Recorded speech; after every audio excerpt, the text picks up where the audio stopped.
Hello, I just wanted to do a quick-ish video on the KTM 390 Adventure. As some of you will have seen, it's one of the 4 bikes that I have down here for people to ride down here in North Devon.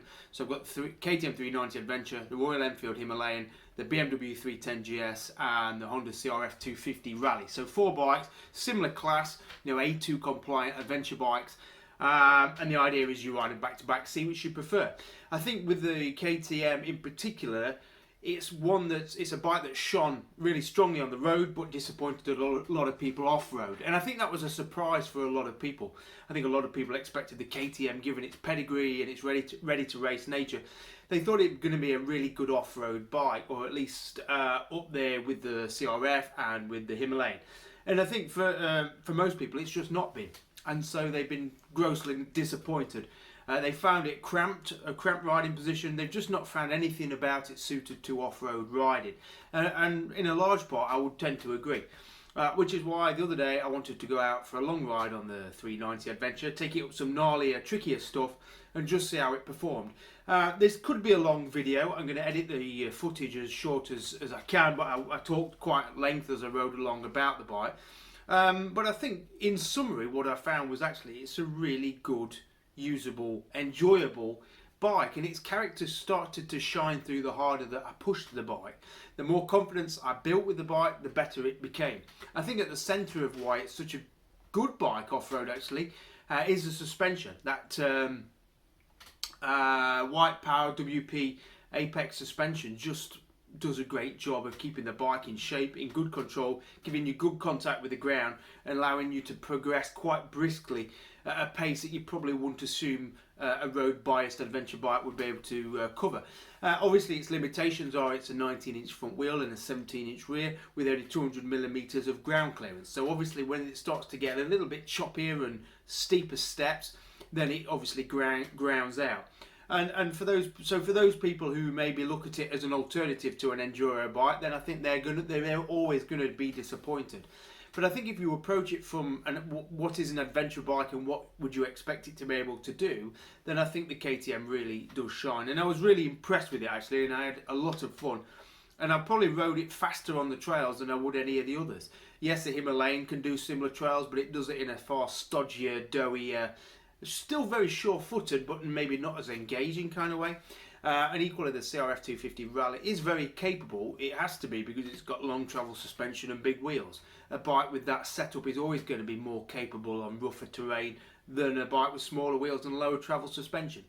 But the KTM really did shine. And so my conclusion from the ride out was actually it is actually a very good fun trail bike with its limits.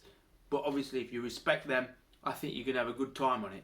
So it's got a hell of a lot of power on the road, and actually it's a lot of fun off-road. Maybe change the pegs to reduce the pitched camber of the pegs, and I think it would be even better.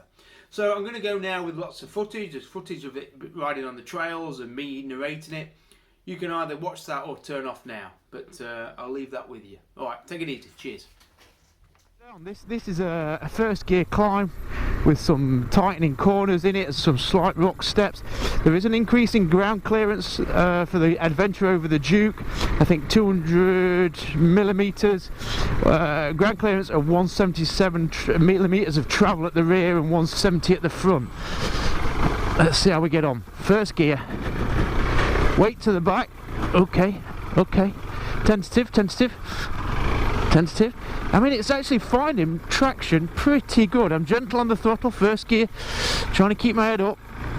Now the issue with the KTM is the riding position in that it's quite cramped, but actually on this technical stuff it's not too bad at all.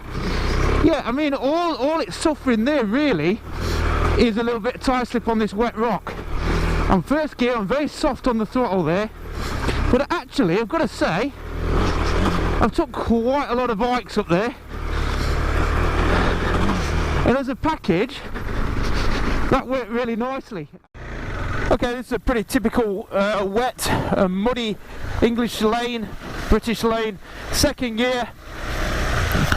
Pretty steady to be honest. There's quite a hard, firm, packed base on this one.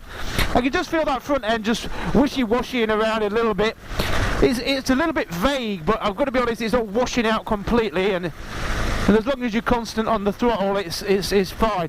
What I did notice just after coming off that last lane is, because you are tipped forwards, you have to compensate with your neck and holding your head up, and I think that's where you're going to get fatigue over a long distance on a long, say, trying to think in America or Australia, where you've not got overly tricky trails in some parts, but you've got ones that go on for miles.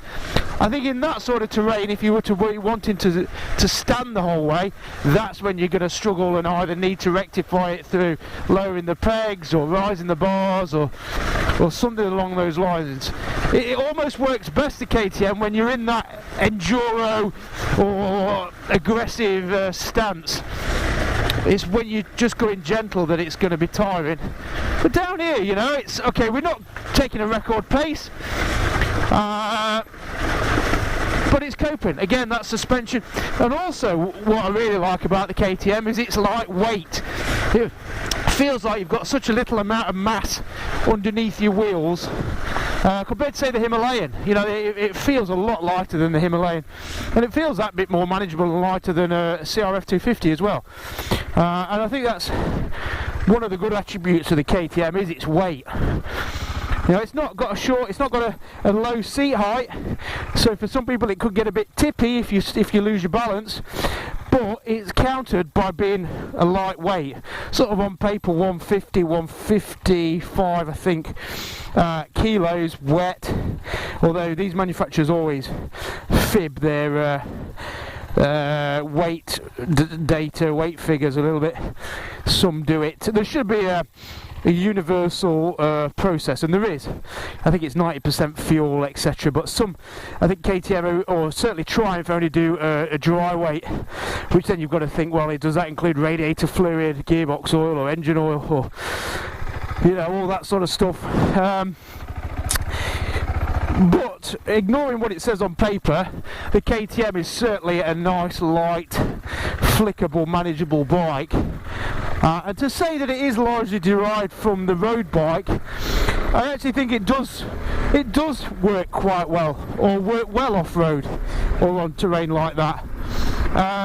Because looking at the specs this morning, there's a bit of difference in the rake of the bike at the steering head. I think they've just stretched it out, opened it out to make it a bit more stable at speed, though please correct me if I'm wrong on that. The wheelbase is a touch longer, but other than that, really, it's a Duke with higher handlebars. It's not there's not a lot of effort been made in a lot of ways, which I guess is a disappointing from a rider's point of view if you're doing what we're doing today out on green lanes in the UK. But I suspect, what we got here?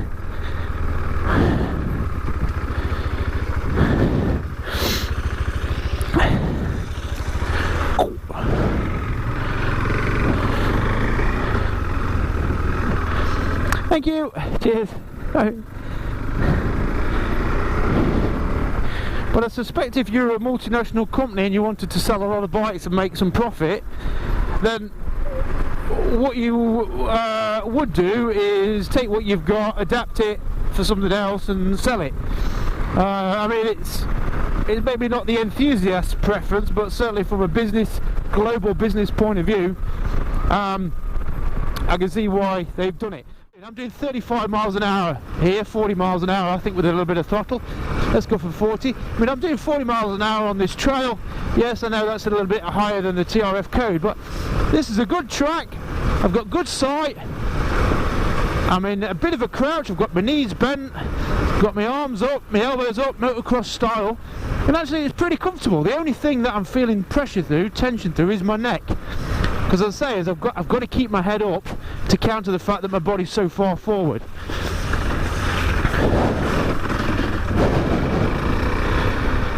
But I think with a few minor adjustments and some knobby tyres, you would fly up this.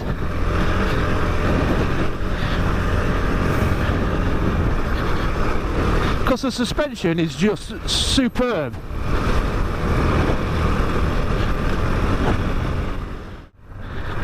This is a good lane. This is the lane I use for the 4-bike back-to-back, just because it's consistent, good visibility, quiet, wide, and it's got enough interest in it to give people an insight into the way the bike's going to cope, or the bikes are going to cope, but not daunt them, and hopefully not have anybody on their side or on the deck. So I've got a bit of cobble, a bit of bobble down here. Again, the GS just shows how well it can deal with this fast frequency bumps and chop. The 310 GS goes to pieces on that part, to be honest. It just can't cope with the fast-paced bumps or the choppy ride or choppy sections. And that's where, if you're buying a 310 GS and to do any, a bit deep, to do any trailing, you really need to fit the Rally Rage springs, forks and shock. It just transforms that bike. Actually, no, let's go right. Let's do another. Shall we do another bit of a trail? Okay, I will take you to another trail, which is another good wet and challenging one. But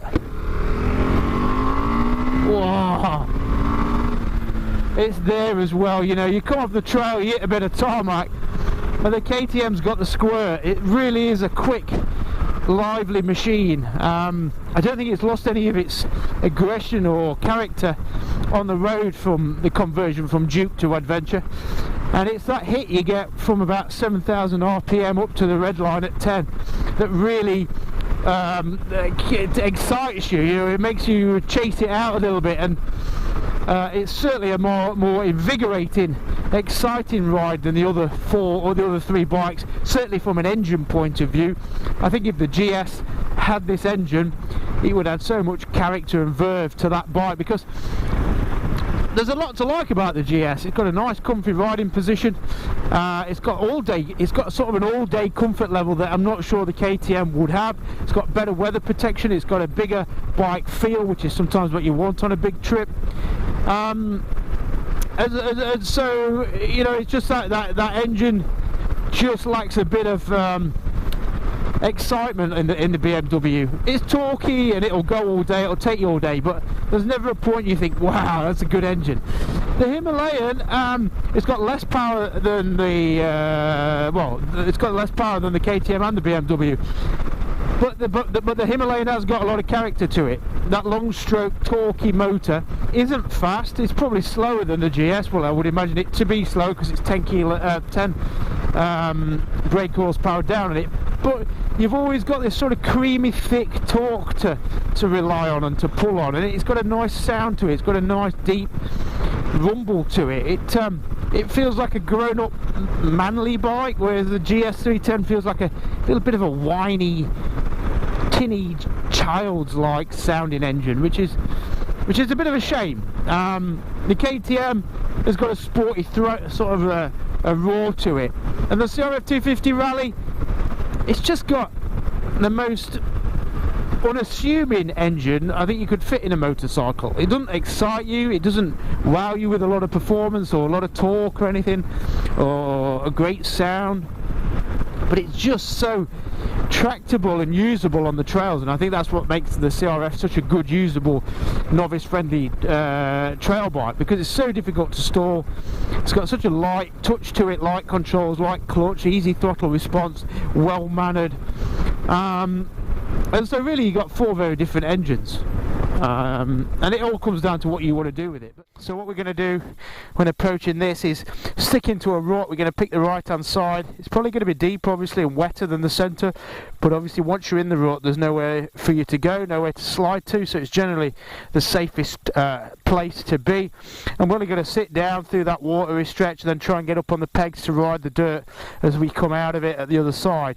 You know, this is running on Continental TKC 70 tyres, which, you know, you're going to say you can't cope with the dirt and you need to swap them out. I generally find if you don't lean on a tyre, you can take a lot of tyres a lot of places without necessarily spending money on new tyres. As you can see here, you can see there's some knobbly bikes have gone down here, some deep tread patterns there, and you look at the TKC 70, I don't know if you can see that, it is finding purchase actually. It's making quite deep grooves in the dirt, so it's probably got more traction than than you think. So actually, maybe it is a little bit more off-road focused than I initially thought. I have had these tyres on a GS 1200, and yeah, they did the job, I suppose. Right, let's get through this dirty section. Oh, let's keep it going. Oh, yeah, we're all right, we're all good in the hood. Watch the vines, wet feet already. I mean, it's just such an it's such an easy bike. Actually, it's actually quite stable, quite planted, and what it is, it's chuggy. I'm not having to feather the clutch a lot. I'm not having to ride the clutch. I'm just got the clutch out, first gear. It's sort of it's reluctant to stall, which is what you want in a bike. And again, it's just finding traction. I came down here on the CRF 250 rally the other day, and you know, in a way that's a far more suitable bike, but I can't say, I've got to be honest, like even coming along here, the lightweight squat nature of this bike actually makes coming along this, because I'm riding the top ridge there, so you've got to be quite precise. So I'm actually finding I can be more precise on the KTM than I was on the rally. Maybe because that's a taller, longer travel suspension bike, maybe you lose a little bit of accuracy, which is forgiven by the fact you've got all that suspension to gobble up any imperfections in the road. Whereas on the KTM, it's very easy to be precise, to pick your line, to be clean. The throttle is beautiful. The fueling is perfect. There's no hunting, there's no lurching. I just got my head up, you know, it's still that head up issue. I've got a neck ache already, but we'll live with a bit of neck ache. And actually, you know, it's just finding good grip. That is finding good grip. I've got a bit of step out from the rear on the wet leaves. I'm letting that front just wash out a little bit. I don't have any crash bars, so obviously I'm a bit cautious, but at the same time, I know with this bike, with the weight that it sits at, that I can get a foot down and catch it quite easy. Right, what we've got here, let's check I'm recording. What we've got here is a bit of a climb with a bump step midway up it, and you've got to hit the climb with some momentum, because if you go slow up it, you're going to get caught out in that bump step. But the problem is the clean line is to the left, so you've got to be aggressive or progressive on the throttle, but also precise in your line. So it has caught me out a few times, but we'll give it a go. Let's go for second gear. I think I'm going to need first midway up here, but we'll see what happens. So we come around this corner, enter up left, and then we've got to step here. No, I'm going to go first. I'm going to try and get up. Come on, we've got rocks down the middle. Come on. Weight back, try and get some weight on the back. Yes! Fucking hell.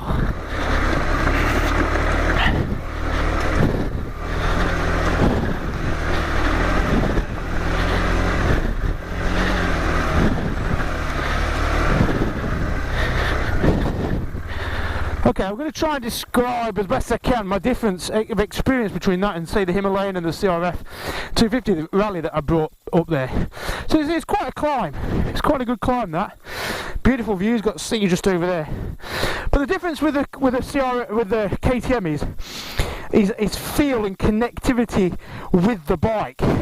You can feel everything, not in a bad way, but just in I can feel this, and I can respond to it, and I can work with it. I can work with the terrain, and if the rut is starting to throw me off, I can feel my way out of it. There's so much connectivity to the bike, which allows you to be quite precise, or very precise, in a way that maybe the Himalayan and the CRF don't. As I say, the CRF just gobbles everything up because it's got long travel suspension, but I find it very easy to be getting bounced around on that bike, maybe because it is quite a soft setup, but maybe because you've got a lot more bike to work with, more travel suspension, a bigger frame of machine.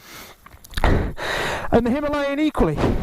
The Himalayan will come up there, no problem as well, but on that bike you just kind of let the bike tractor its way through. You're not really as accurate and precise, but the torquey nature of the engine takes you through it. The only problem with the Himalayan is once you get knocked offline, you've got a lot of weight to sort of reel in. The KTM just offers really nice precision. Lightweight, retractable engine. I think it would be wrong to write this bike off as I probably have done as an off-road bike, because it certainly doesn't deserve writing off, or as a trail bike. Just checking what happens. So I just killed the engine on the kill switch. I want to see if it turns my traction controls. Yeah, it does. It turns everything. When you kill the switch, it turns everything back on. Well, it turns your traction control. So I have to turn my traction control off again. Now I had traction control off going up there, and the reason being that with it on, as soon as it started detecting rear wheel slip, that would have given it would just have shut itself, and you would never have got traction again, and you'd just be at the bottom of the hill with a wheel that was refusing to turn, because as soon as it did turn, it skidded, it slipped, and then traction control reeled it in. So I climb like that. Your best traction control is your right throttle, really, is your right hand, and just being gentle on the power, and just feeling when the bike is starting to slip and when it's not, and when you could just feed in a bit more, when you need to keep on a neutral throttle, and it will go. And then keeping your weight tipped back over the back wheel just to keep it biting, it will go. And so traction control off-road, I'm not always convinced. So we're going to turn here. I'm going to go for first. Alright, let's go. Wet leaves, wet leaves, wet leaves. First gear, gentle, gentle, gentle. And then we're curling up. I'm just gentle because I don't want to drop into that left-hand gully, but I have to cross it in a second. I've got these exposed rocks here.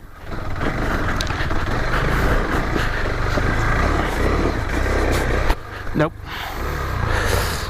It's because I've got my indicator left on, that's why. And you know what happened then? I wasn't aggressive enough to kick across it all, and so that left me short. And I think the problem is I'm just not confident in the tyres, but maybe I should have been. And now I'm a bit stuck. Let's try and do a rescue. I'm going to kill the engine. Oh no, I've got bikes coming.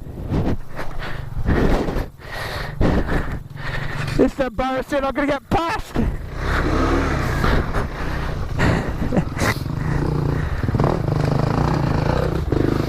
You right? Yeah, I'm good, mate. Yeah, I'll get it out. Cheers, bud.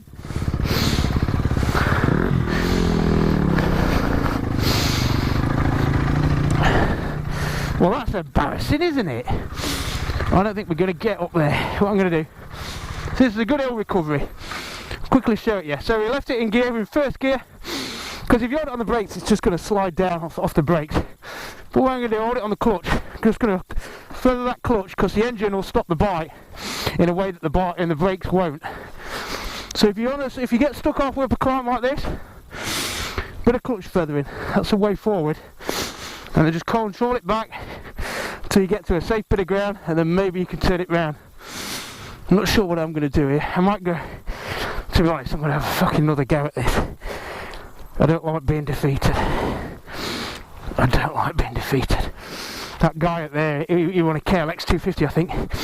Somebody correct me if I'm wrong on that. But he'll be saying, God, I saw this guy on a KTM, some shitty commuter version of a KTM, and he was stuck on that corner, and he'll be laughing his titties off. Well, I would be as well too. Right, I'm going to fire it up, first gear. I'm going to spin around. Again, the beauty of the KTM, nice and light, I can do that. The negative side of the KTM, it's got a terrible turning circle. Interesting, you know what? Maybe I've been taking the wrong line. What's a daisy?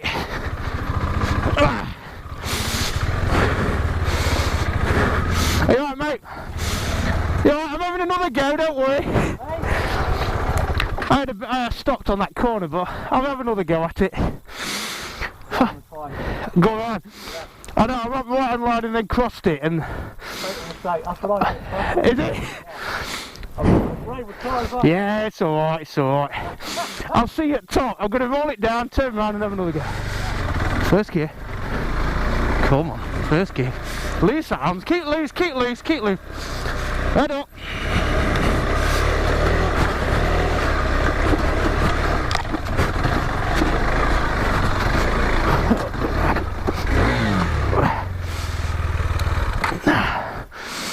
I ain't getting all that.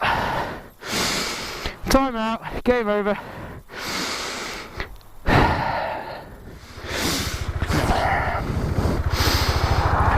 Left lane, left lane. Come on.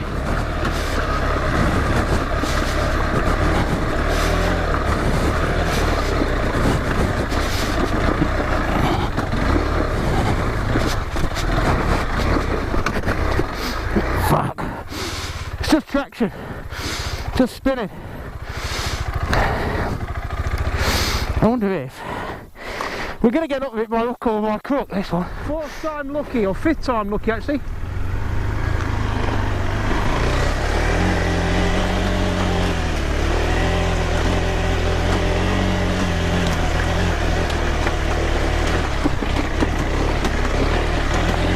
Come on, motherfucker. Yes! Woo!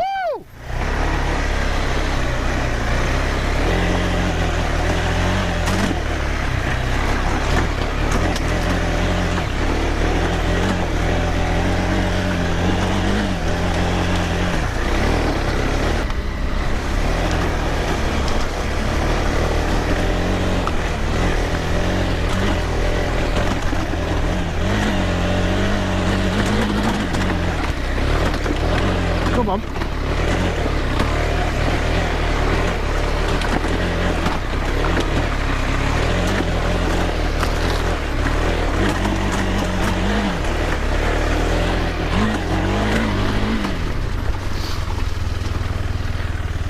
Have you guys?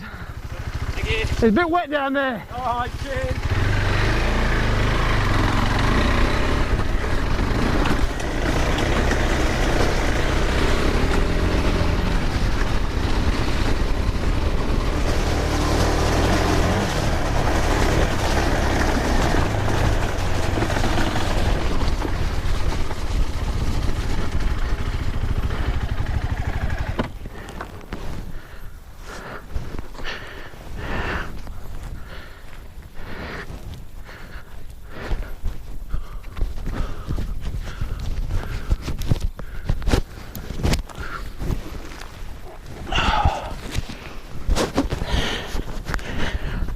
Well, I've made it up that lane. I can't believe what this bike's capable of. That's a tricky lane, that's a tricky, sustained, continuously climbing, rutted, rocky, exposed, wet, sludgy lane. Cast wheels, road bias tyres, TKC 70s, no adjustments to bars, no risers, foot pegs a bit high. Everything about the KTM 390 screams road bike when you ride it on the road or ride it for the first time off-road. It cants you forward, it puts you in an unnatural standing position, perhaps one we've become accustomed to from the relaxed nature of other adventure motorcycles, be it a GS 1200 or even a Himalayan. They all put you in quite a neutral, relaxed, standing upright position when you stand up, which are good for long distance, long duration adventures where you are going to be stood up for a long time. The KTM pitches you forward. It makes you feel that that's unnatural and the wrong thing. But today I've been out on some tricky lanes. You know, the other people riding these lanes are all on beaters and KTMs and things like that, you know, proper enduro bikes. And this is, okay, you know, it's got limitations compared to what they've got going certainly up the steep rocky climbs off camber. You know, another set of tyres would help it no end. But what a fantastic machine, so adjustable, so balanced, so engaging, so tractable, so easy to ride. A lovely engine for off-road riding actually. It's got a lot of chug, hard to stall it. It just keeps going, it just keeps biting, gripping, and the sort of, I don't know, when the bike gets deviated by rocks and ruts and things, it absorbs that impact and that deviation and then puts you back on track. It allows you to progress and for the bike to absorb everything that's thrown at it. And I think that can only be the WP Apex suspension. It's, for a budget bike, it's superb. It's superb suspension that just enables you to ride some really tricky terrain. Thank you ever so much. 3 of us in total, yeah. Thank you.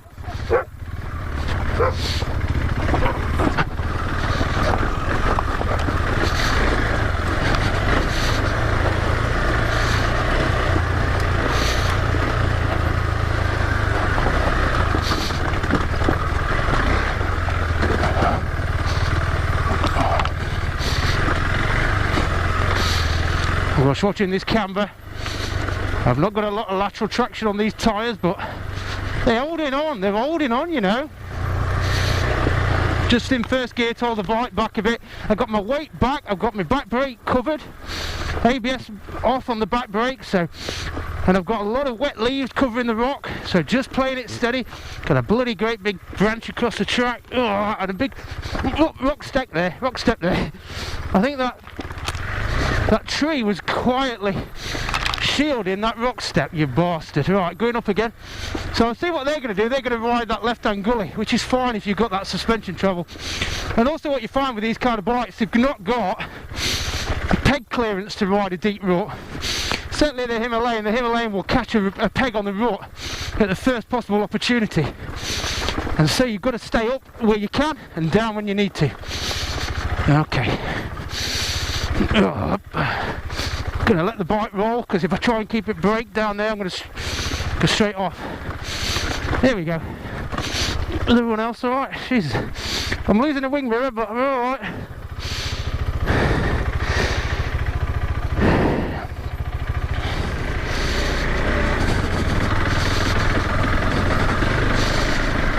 Off camber again, just leaning the bike into the hill.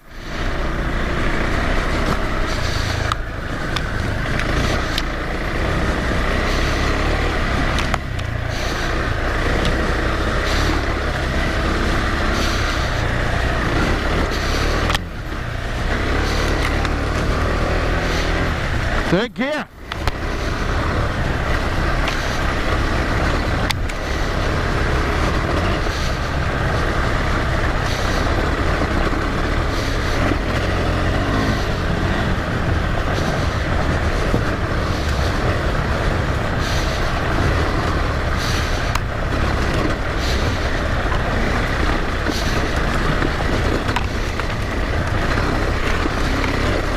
Fucking hell.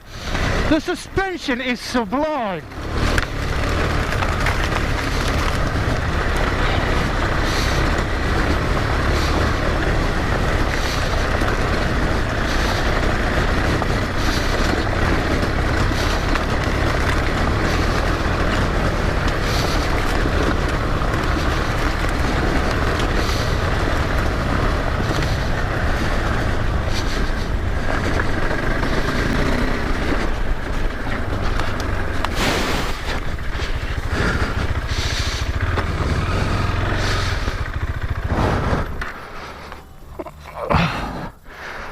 Fucking what a bike. I love it. I love it.